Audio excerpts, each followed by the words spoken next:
What's up, folks? This is Acid Root. So I'm going to review the Rick Ross project, Rather You Than Me. Now, it's been a while since I reviewed a Rick Ross project. I think the last one I covered was probably his 2015 album, Black Market. And originally, back when I was doing like reviews and reactions back in 2017, I had contemplated doing this project, but I got sidetracked, stuff like that, and it didn't happen. So now it's 5 years later, and Rick Ross has put out a couple albums now. He put out 2019's Port of Miami 2 and 2021, just December 2021's Richer Than I've Ever Been. So I figured, let's re-up with Rick Ross. Let's see if he still has it, because it just kind of feels like he's off to the side. I mean, he's dropped albums, but it's just starting to kind of feel like a niche for rap and stuff. But with me having a decent knowledge of Rick Ross, there's just plenty of things to say about this project. But for one thing, he's not doing Dirty South anymore. And I kind of feel like there's a big identity crisis with this project, and something to be said because of some of the stuff that was out around the time. Folks like Ty Dolla $ign, Future, Migos, that were popular around early 2017, and even Gucci Mane's resurgence. Um, there were so many things like I messed with Rick Ross's like Teflon Dawn, and I remember like God Forgives I Don't, which was probably one of his most mainstream projects when he had songs like So Sophisticated and other soulful song. Well, that wasn't soulful, but he had soulful songs on there. So yeah, it just feels like Rick Ross. I'm not sure like the direction of this. I'll talk about it as that goes along, but it. I want to let this known I want to have this known that it's not like southern rap music, and that's kind of the thing about it. It's kind of like drill trap, kind of similar to like I'm Not a Star off of Teflon Dawn. It's kind of like a more evolved version of some of that music, and also mixed with Rick Ross's surprise 2016 hit Purple Lamborghini. Now that song was from the Suicide Squad soundtrack, the Batman and DC movie, and that had a soundtrack, and that had a pretty large hit. That's Rick Ross's biggest hit that he's had in a long time with Purple Lamborghini. It's a stellar song. I mean, that's probably a reason enough just to get that soundtrack, or at least get it digitally, something like that.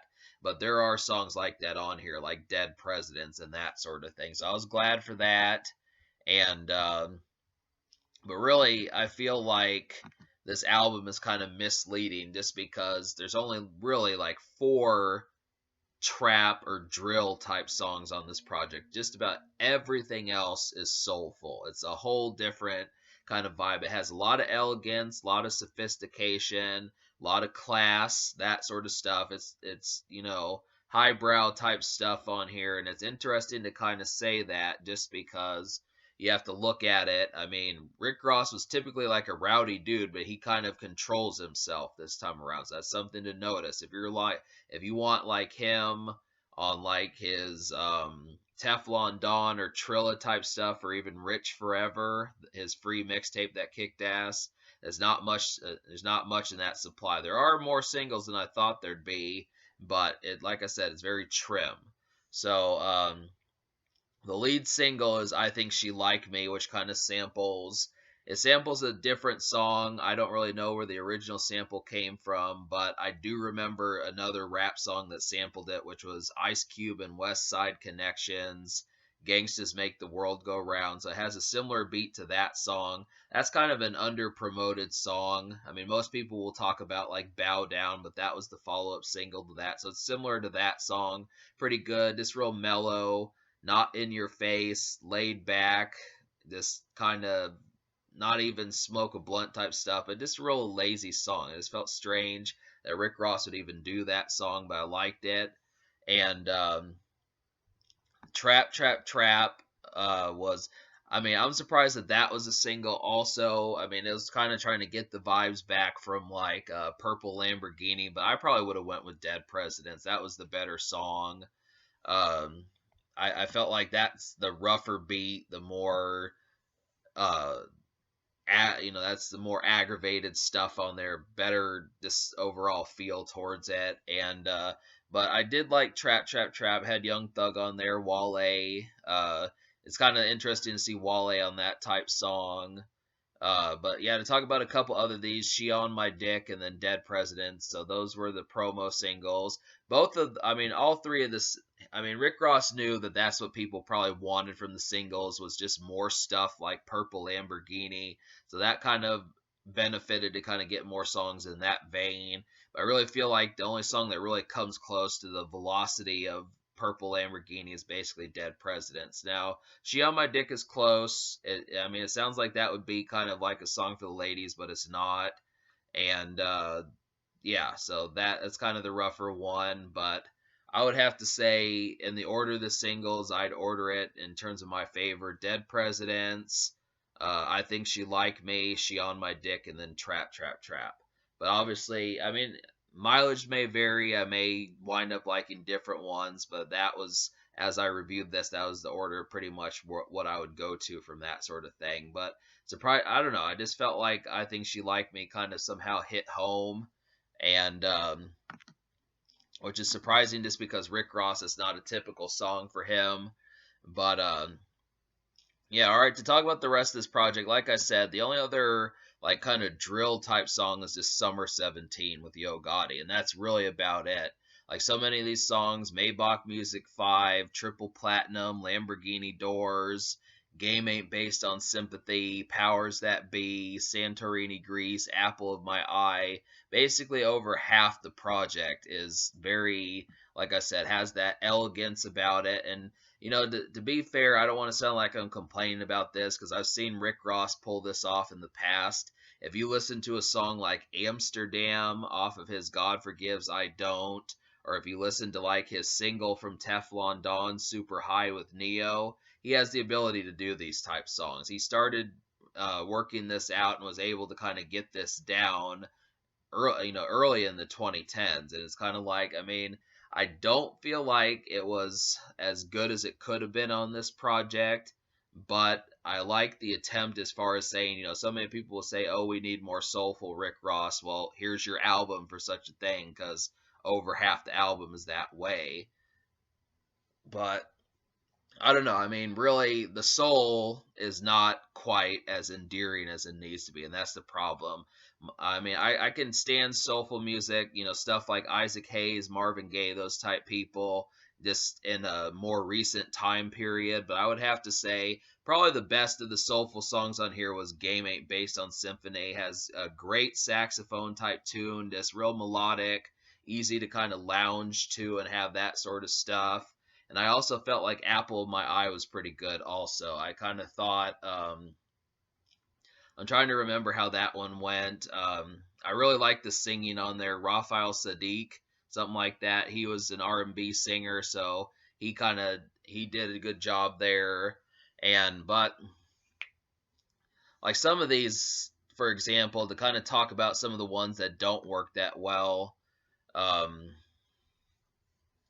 I don't know. I kept waiting for like something to happen with Lamborghini Doors, and it's the same thing with Triple Platinum. I just feel like some of these. I mean, you're gonna find a lot of these soulful numbers on this project, but really, I feel like it's kind of a custom amount as to how well they're gonna vibe with people. Because I feel like the singing is partial, or at least how the feel of it is. I don't want to just say full blown production because I don't know if like Street Runner and like Bink and some of these people, well, not Bink, but like Buddha and Grands, the Olympics, some of these folks that do production on here have like the taste to be able to pull off like the visions that Rick Ross might have had and such. But um so that's kind of the thing. I mean, really to label Rick Ross like a soul singer is kind of miss it's to label Rick Ross like a soul singer is not his accurate label. So the fact that he's doing this is kind of like a side hustle for him when reality is he's a rapper and for the most part a trap rapper. So that's kind of the thing. But I mean, I look at it and I felt like it's not so much the lyrics fault or the song topics fault, it's just the overall feel of it not having like the addictive kind of soundscape. That's kind of the thing about it. I mean, Game Ain't Based on Sympathy, and I Think She Liked Me with Ty Dolla Sign, when they have like the right samples and the overall right feel, and the right singer in some cases, like with Apple of My Eye, it pays off a lot more. But unfortunately, it just kind of feels like a misfire just because a lot of these soulful numbers didn't hit, which is surprising because this used to be one of Rick Ross's strong suits. But you know, I would have to say, yeah, so that's basically that. But so as far as what I'm going to score this, I'm going to basically give this project like a 5.5 out of 10. I think it's worthwhile of a purchase. Has some hits on here. Has some great follow-ups to Purple Lamborghini. So if you're just on a Rick Ross binge, I would pick up Purple Lamborghini somehow, and then I'd even get a couple numbers. I mean, if you're just trying to get songs individually, I would say Purple Lamborghini, that's not on this album, Dead Presidents, I Think She Like Me, and maybe a couple numbers that you like, and you'd have a pretty skillful Rick Ross playlist. That's just kind of the thing there. So, what else am I trying to say? So yeah, I'll go ahead and list the songs I recommend to you so you can see what I mean. So I Think She Like Me, Trap Trap Trap, Dead Presidents, She on My Dick, Apple of My Eye, the game or yeah, Game Ain't Based on Sympathy, and Summer 17. So yeah, those are all ones. Basically say most of the drill numbers I liked. I really felt like that kind of became what was originally Rick Ross's Soulful, where when Rick Ross kind of used that as like a side hustle, it worked real well. That's kind of how he treats drill this time, where now drill is kind of the side hustle, and it proves to be most of the best moments on this project. And that's the thing. Every one of the singles I liked, which is too. I mean, that's kind of. I mean, I feel like it's mispromoting, but really, the singles are about the only things on the project that are not like the elegance that you're gonna come to find on this project. And you just have to understand that. So I would have to say the social score, I will give an 8. I will give the social score an 8 just because all of the singles hit. Now, unfortunately, they were just kind of more hardcore and more underground type feels to it. I mean, Rick Ross is not really underground, but basically just rap charts only. That's kind of the feel towards it. It's just trying to say, I don't think anyone's going to hear Rick Ross from this project that haven't heard him already, but just to kind of say it's strong enough to kind of serve its purpose. And that's kind of how it goes. So yeah, I mean it's a decent album from Rick Ross, but I would have to say I wish that the soul type stuff would have had a better like cohesion. That's really the thing about it because that is one of his strong suits, and the fact that he didn't knock this out of the park is kind of not necessarily disappointing, but just kind of haphazard. This should have been like one of Rick Ross's true best, and instead it's kind of just a little better than middle of the road.